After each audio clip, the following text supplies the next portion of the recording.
always wondered, who is the biggest inspiration on your life and in your career in general?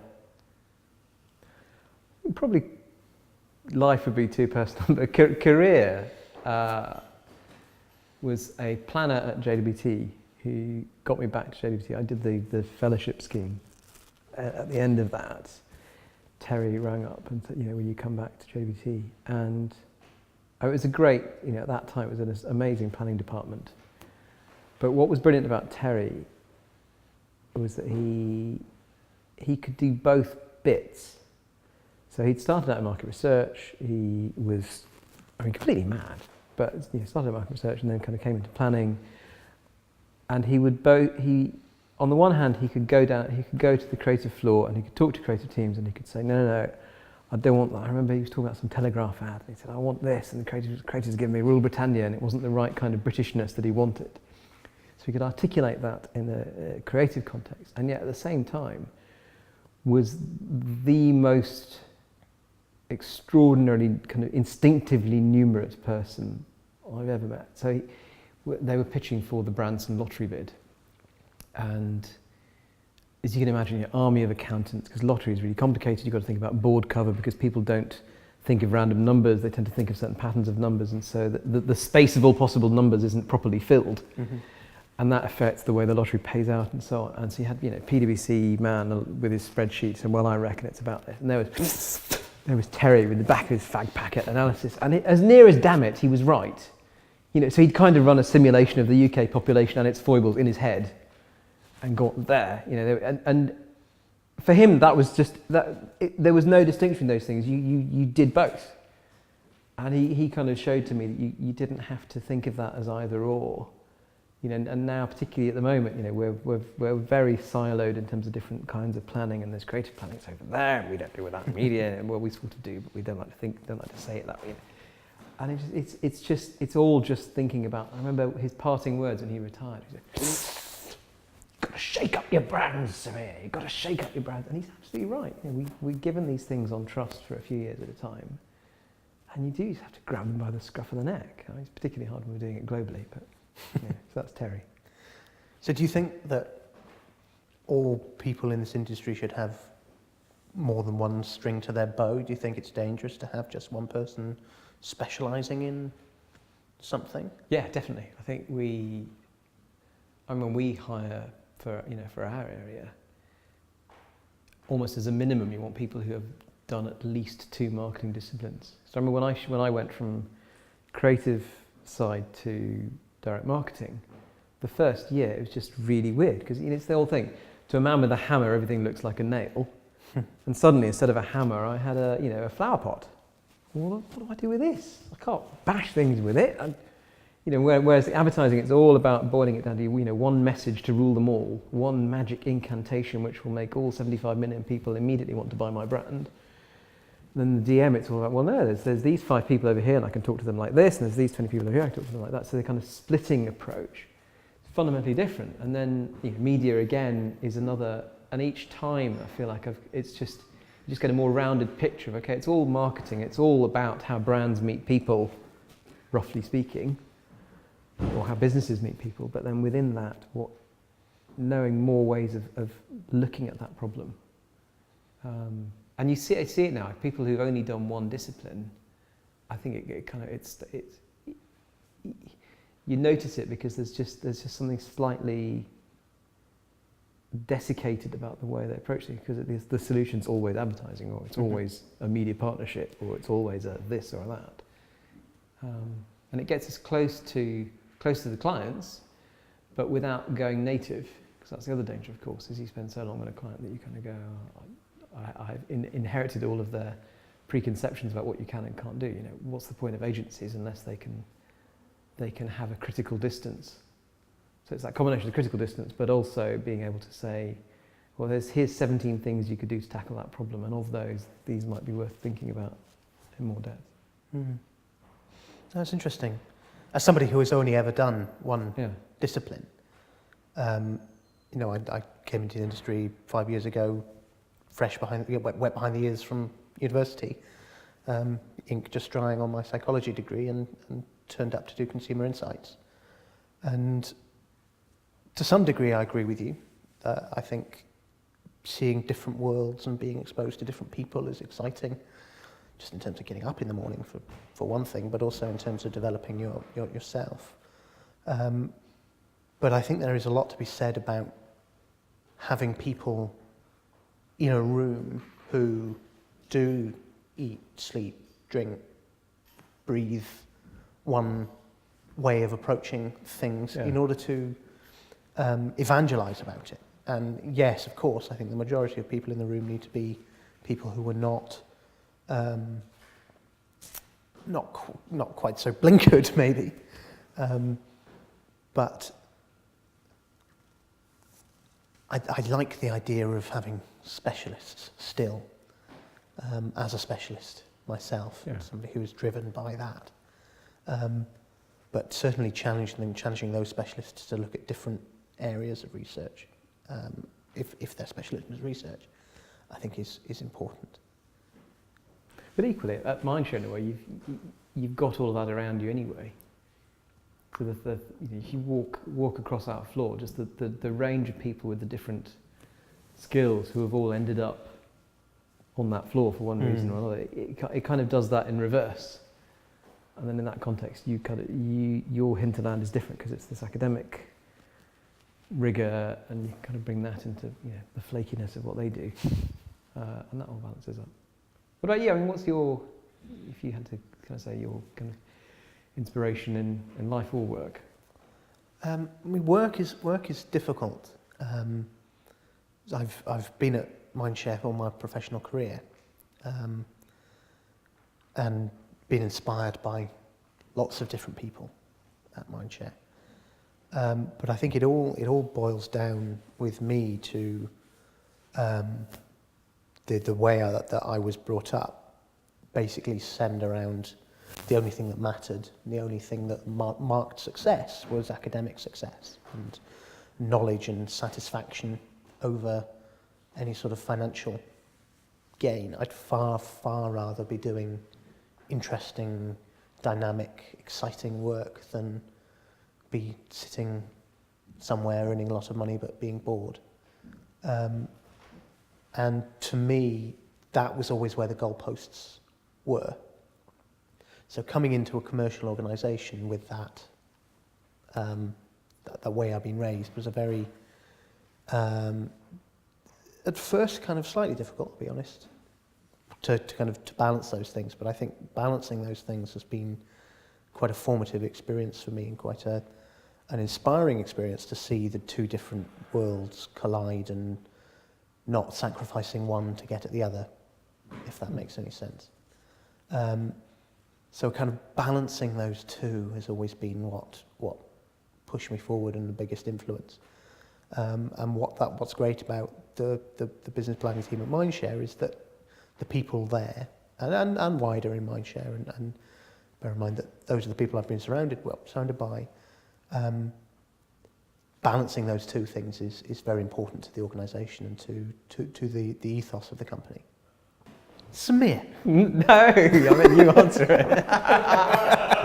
Oh, great. All right, no, I will take this. I bloody hate this dichotomy. It's. I mean, okay, we've got some nice mileage out of it in terms of headlines and things, but it's just such a cheesy dichotomy. And it's exactly my point about Terry. You don't have to choose between being numerate and swigging gin. Terry did plenty of both, frankly. And annoyingly, Greg kind of predicted what he said, but I think it should. It's empathy, men, for me. Is that you obviously have to navigate both. Is the first thing, but the way that you can potentially do that is if you have a sense of, okay, I can do the math there, and I can navigate all this data and liberate all this data from different silos and put it together. But then it's telling a story. It's we talk about this a lot, don't we? But a single number by itself is completely useless. It's understanding that number in its context is not only that, but also its weaknesses. You know, what can it and what can't it tell you? And then alongside that, why the hell might people be behaving in a way that would end up somewhere down the line with that number appearing in that context anyway? So it's both, but it's the human empathy is the thing that links the two, because then you can go, okay, well I can flip from that into knowing how to engage people, because I've understood behind the numbers what's actually happening to them and why they're feeling that way, and what what action I can then take. So no, I hate that dichotomy, but maybe you don't. I don't know. No, I agree. I think data for its own sake is almost useless. Just having reams and reams and reams of these figures with no one to actually put them into exactly the word you used, the context, is just it exists. It's just stuff, unless you have some sort of framework to apply it to, or somebody somewhere sifting through these things. Just having a chart that moves every day as sales go up. Well, I mean, yeah, okay, but what's it doing? It's just sitting there, updating itself. So I think you need the it doesn't matter if it's maths or madness, as long as it's men and people, to really extend something too far. As long as it's people actually doing it and having insights and actually relating them back to other people, and that's the thing that gets me. Is just, I mean, people get excited about all these data. Finally, there's all this data coming from the internet. It's a trackable media. It's something we know a lot about because we have a lot of data. It's something we know very little about because no one's actually done, well, people are doing it, but we're still not scratched the surface in terms of actually understanding all those data. And there's some fantastic phrase that 50% of it is useless. The trouble is knowing which 50%. Yeah. And I don't think anyone's scratched the surface in getting anywhere closer to understanding which 50% is of use and which isn't. In the meantime, we're reporting the 100%. It's too much, and we're trying to be math men, even if we're English and it's maths men, or Welsh. But we're trying to be math men and not quite getting what it means. And it's quite interesting for me to hear you talk about Terry, who sounds absolutely mad, but able to navigate these two worlds. And I think that is the future, and it has to be the future. But it still staggers me today, the level of rigour that is lacking in a lot of these things. I was flicking through some data today that is published in a very nice packageable format. Not a single source, not a single note on where these numbers come from. From a research company.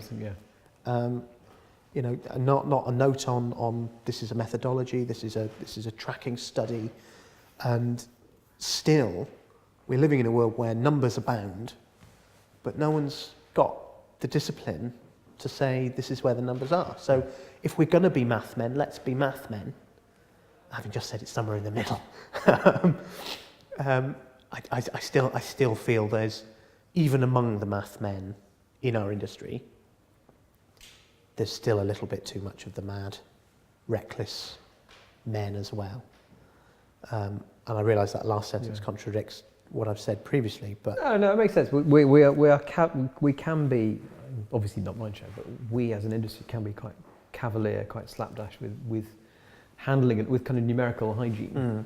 Where I think you're interesting, because your people wouldn't obviously, if you wrote down a list of the math men on the floor, people wouldn't obviously put you on that list, and yet you are, for me, one of the most extreme, because if I give you oranges, you will make statistical marmalade. You will take all of that stuff and turn it into something that's much more intense, much more focused, much more concentrated, and much more applicable. in that case to toast, but in other cases to client problems. And that's the bit that we've got to get a lot better at, because we don't have enough of those people, and they're not math men in the sense of being able to just muck about with numbers or deal with volumes of numbers, but what they are math men in the sense of people who can kind of sweat those numbers and reduce them to a clear picture that is then actable upon.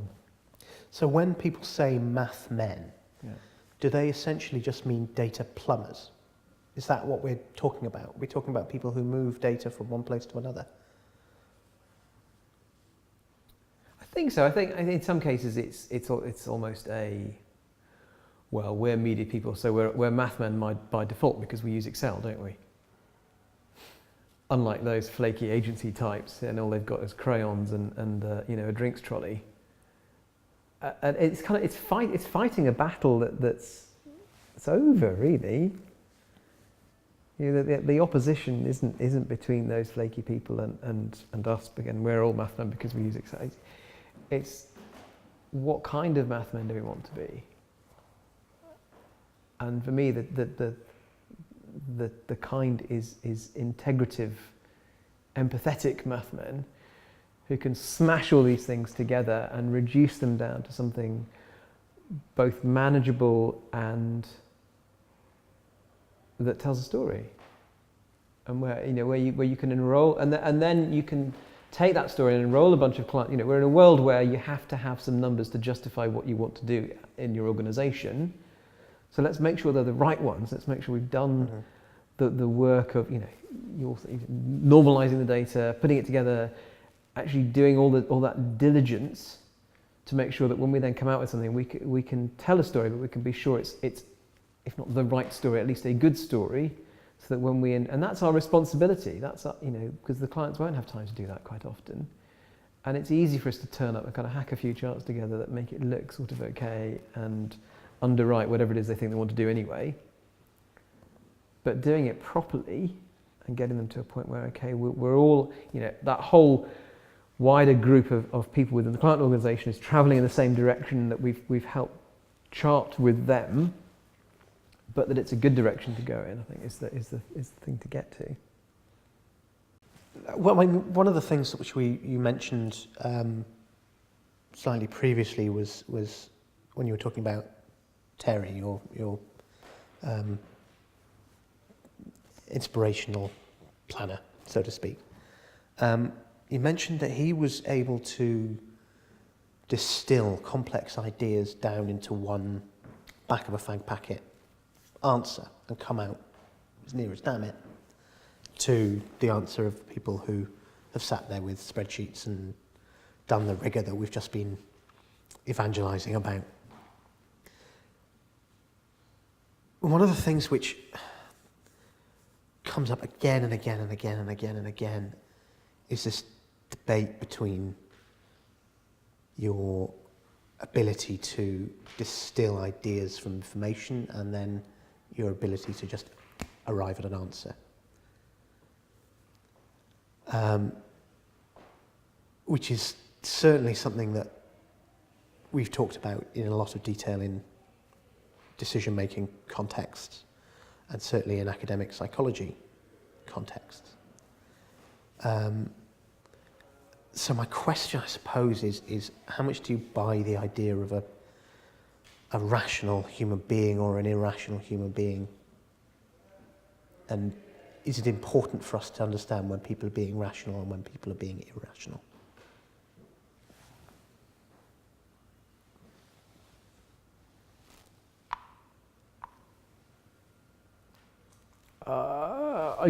Go.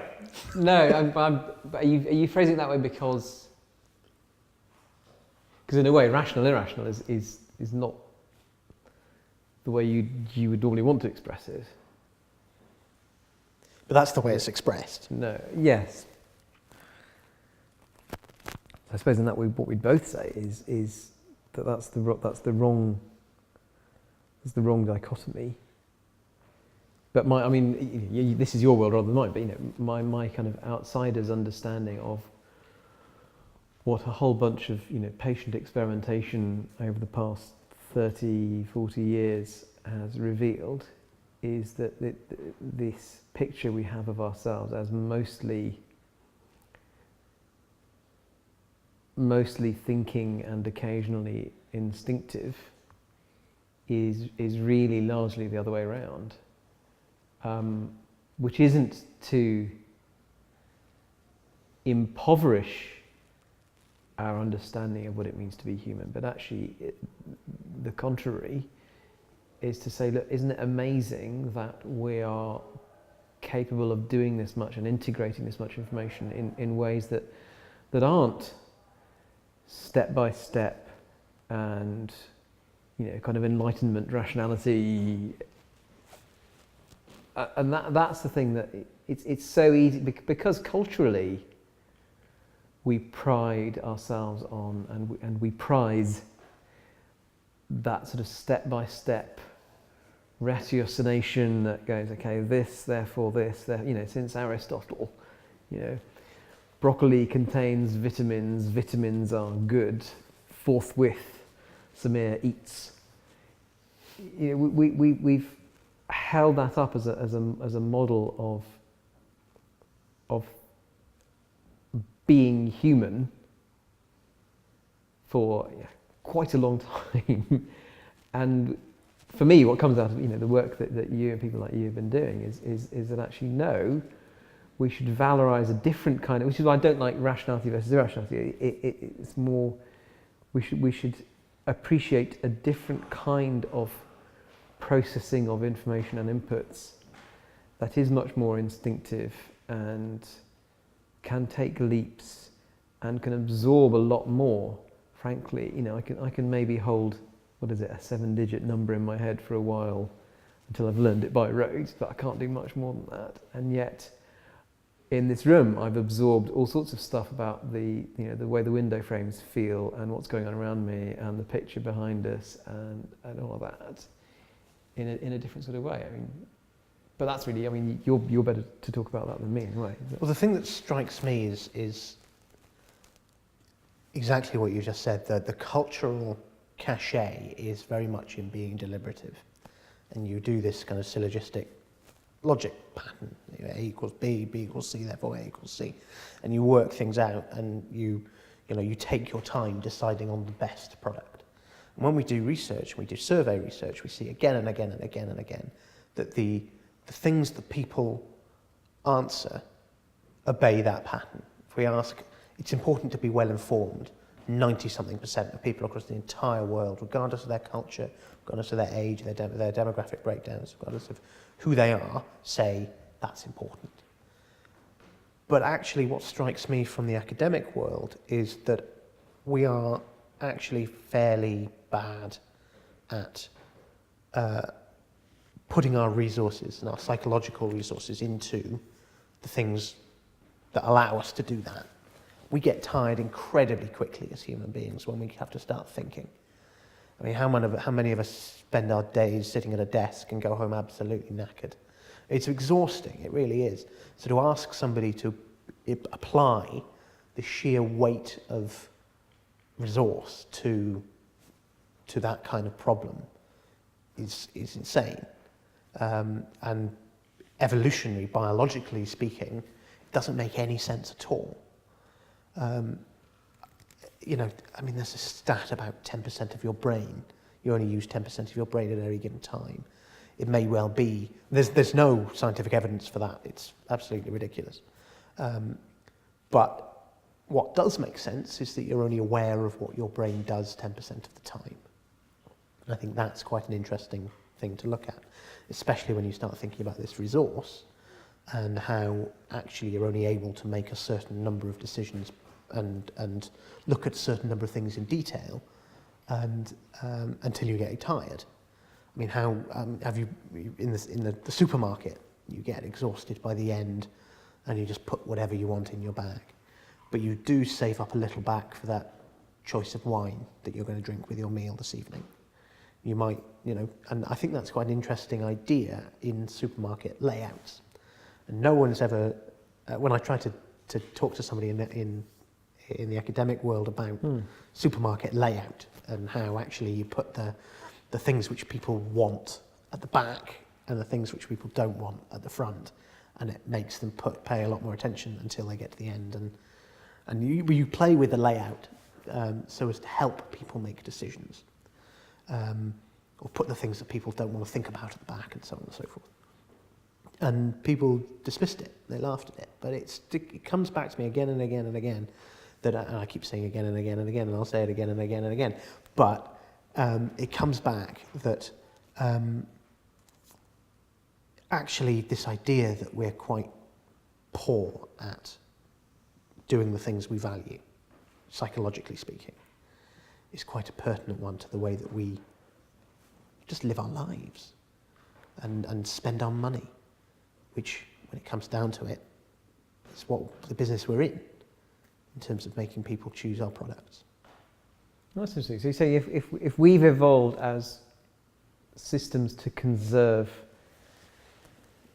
energy and conserve mental resources and apply them, I mean, it's a bit like, my smartphone mostly powers down most of itself most of the time. If I'm playing Angry Birds, then it spins up a bit and uses more power because it's got to do the fluid dynamics or whatever, and the calculations and so on. Similarly, we that's a bit crap analogy, we behave a bit like that. What you're saying is think about supermarket layouts as one example of a collection of decisions that people have to make, but more generally think about decisions in terms of the resource demands that they place upon the decider. Not necessarily the resource that you want them to apply, but the resource that they will apply. So to say, you know what, I'm going to create a big database full of information about dishwasher tablets. And people are going to go in and they're going to read all about the different dishwasher tablets, and I'm going to be very open and very transparent, and they will see that certain products are good for them and they'll be able to do this rational things. And it all exists, all that information exists, but are people willing to do that? Are they interested in expending their resource to do that? Now, there may well be people out there in the world who are willing to spend hours of their life reading about dishwasher tablets. Neither you or I hope, are one of those people. I'm afraid I am, but yeah. But anionic surfactants. well, there you go. So exactly, I couldn't even imagine wanting to begin to understand what the ingredients list of a I'm going to push you on this bit, because if you've noticed a couple of times you've said ways in which people go wrong, and you haven't used the phrase yet, but you have in the past talked about cognitive biases. And yet, so on the one hand, you're saying yes, we should kind of valorize this different mode of processing information, this different way of being human, and yet actually you're still privileging, Enlightenment rationality and say, well, no. What I'm saying is that there are occasions in which we are rational. There are occasions in which our brain says, or our personality, or something says, and it may or may not be it be itself an overtly deliberate thing that triggers that. I honestly don't know what that trigger is, but there are times when we say, you know what, I am going to understand the entire decision set, and I'm going to make this decision in the best possible way that I can. There are other times, like when I'm buying dishwasher tablets, that I don't really care. And I'm sorry to people who make dishwasher tablets, but I don't care. What I'm saying is that when you stop applying that resource as rigidly as you do in the things which matter most to you, the rest of your brain kicks in, and that's when the cognitive biases come in. But what I mean is that the fact that you're calling them biases sort of implies, well, they're biases from what the deliberative self would do, biases, deviations from what's really right from a kind of rationalist's point of view. And yet that's kind of to not have the courage of your convictions in a way, because If you believe in a thoroughgoing way, then they're not biases. They are. It's almost the deliberative thing that's aberrant, and it's the integrative. It's not aberrant. It's less frequent, but it's still not. It's not wrong, and you still can overcome the vast majority of cognitive biases. You have to put a lot of effort in, but losses gains. One of the most famous ones. You know, losses loom larger than gains. When you look at a figure, if it's framed as a loss, it'll be more threatening than if the same thing is framed as a gain. And I will avoid the loss more than I will seek the gain, even if it's exactly the same. You can overcome that. You can, as a human being, stop and say, no, I want to overcome that. It's quite hard to do it. I think every single one of the cognitive biases that we've spent hours and hours and hours looking at, and I've studied and all that sort of stuff, can be overcome. So my point is that while we talk about cognitive biases and behaviour economics and all these things being a really exciting avenue for research, and I agree with you completely, and I'm a big exponent of that, it's very easy to get carried away and relegate the deliberative mind to being aberrant, to being the naughty kid in the corner who always gets it wrong.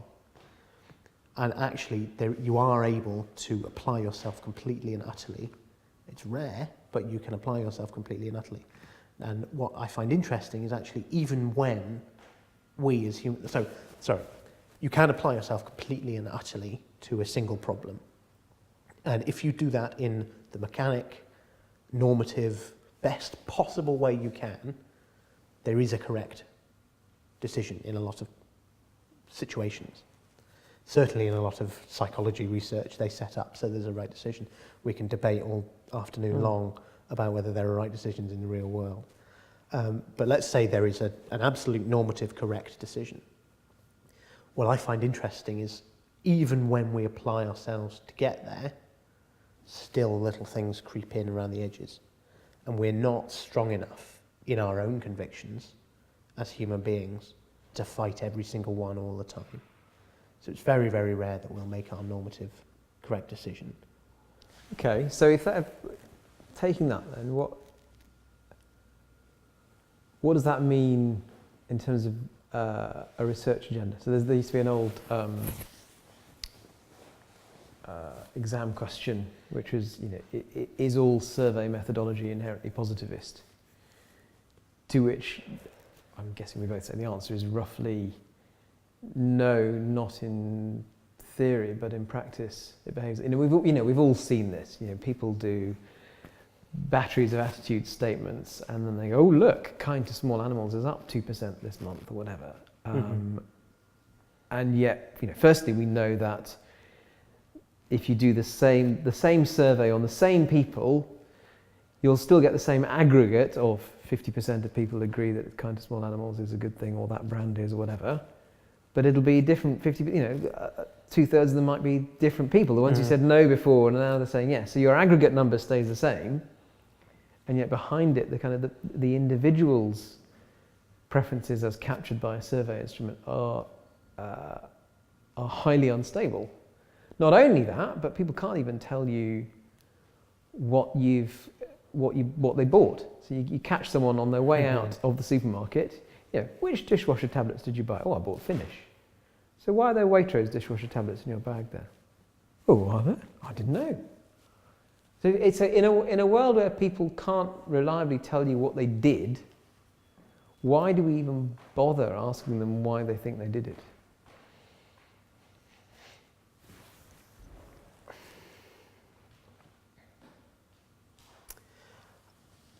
I don't know if you do. So, yes, there's an argument to be made that people can't answer the question, why did you buy that? But you can answer questions about, general things. You can answer quite easily an attitude battery. It might not be the same if it's sunny or raining outside, but it'll give you an indication of a type of person that you are. And generally speaking, I will, no matter if it's raining or if it's sunny or if it's 2010 or 2012, kind of agree that being kind to small animals is a good thing, whereas you may not. Can't stand the fuckers. Absolutely. I think you can still do indicative research, and I still think there is a value to survey research, especially when you're doing global methodology. Certainly behavioural research is something that's becoming more and more important, and trying to understand what people can tell us about why they've bought the dishwasher tablets and what their reaction times can tell us about that sort of thing. And this is my background as a behavioural psychologist comes in. You can prime all sorts of things, and that will tell you the knee-jerk reactions to certain brands and certain stimuli, and whether it's positive or negative. You can do associative belief tasks, you can do approach avoidance things, and it's getting easier and easier and easier to do that on a global scale with all these internet research companies able to do it. And I think that's probably the way forward, but I still think there is a place for survey methodology. I think there you have to be careful, you have to be deliberate and interested in what it is you're answering and what it is you're getting out. Because I can ask you a question and you can give me an answer. Whether that answer is meaningful or not is down to how I phrase that question. Okay, I'm going to sound very warped for this, because the immediate place I go when, and this is just me, I suppose, the immediate place I go when I think about the share in Mindshare, and I have spent an awfully long time thinking about the share in Mindshare, is brain damage. But bear with me, I go to a specific kind of brain damage, and you'll know this, that we've studied people over the years who get very small strokes in a certain bit of their brain, and this knocks out just a tiny patch, and we can study the effect of that. And in particular, if you get these strokes happening in the areas of the brain to do with language, then you can reach a point where people can lose, for example, a set of words. So there was this chap who had this, and he had an agnosia, as it's called, for vegetables. So you could show him a carrot, and he would say, yeah, Bugs Bunny eats those, and they're good for your eyesight, and this, that, and the other, but he couldn't say, it's a carrot. So this stroke had knocked out the produce section of his brain. You think, what the fuck has that got to do with share, and what the fuck has it got to do with Mindshare? Actually quite a lot, but bear with me, because it takes a couple of steps, this. So what this tells us is that words are organised into categories in the brain. And by extension, brands will be the same. So we know that brands are things that are largely intersubstitutable.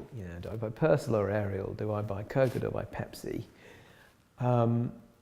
And what seems to be the case across the literature, as my understanding, is that you're trying to get your brand closer to the heart of categoryness for whatever that category is. So in the same way that most English speakers, when you turn around to them out of the blue and say, name a vegetable, say carrot. We'll say carrot, because carrot is the epitome of vegetableness for an English speaker.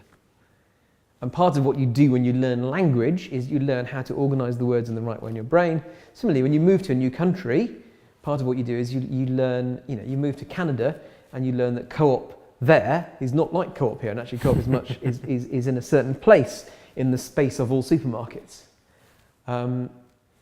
So all that stuff that we know about share of voice translating to ultimately share of market, hence the share link, suddenly makes sense, because what you're trying to do is maintain the meaning of a word over long periods of time in a context where other people are bidding for their word. They want curly kale to be closer to the heart of vegetableness, not the manky old carrot.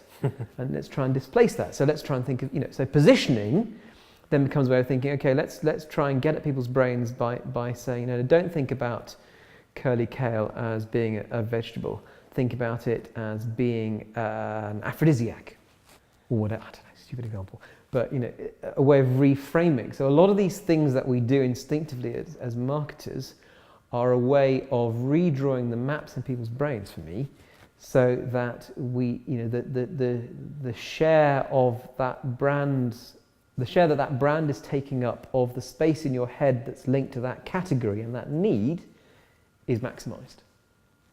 So that's what the share means to me in Mindshare, which is perhaps a slightly overthought one, but that's genuinely what I think. When people say Mindshare, the reason I thought it was such a clever bit of naming is not to do with us being collaborative or any nonsense like that, because frankly we're not, particularly. But because share of mind is the individual cognate of the brand, and if you're doing successful brand building, then you're increasing that. You're getting closer to the heart of categoryness, or you're reframing to make your category this bit over here and not, those other vegetables over there. So there you go. That's what share means to me. Very good. I hadn't thought about it anyway as much as you clearly have. I would come at it from a more of a consumer point of view, unsurprisingly, and it sounds fairly trite, but sharing seems to be at an absolute core of who we are as human beings. I honestly think that people's identity is rooted in the groups that they belong to, and you by sharing that information with the world, you tell the world who you are. Now, what that has to do with media and marketing, I couldn't tell you, but that's what the word share means to me in terms of it's understanding who people are, what their identities are, what labels they want to assign themselves and broadcast to the world. We talk a lot when we talk about decision making about commitments, people making social commitments, and people saying, I like carrots. Actually, that's quite a big commitment for me to make, because that is something that is being assigned to my identity. If I turn around and said, actually, you know what, I like curly kale, actually that tells you quite a lot about who I am as a human being, in that I'm kind of a little bit contrary, a little bit facetious, a little bit kind of whimsy.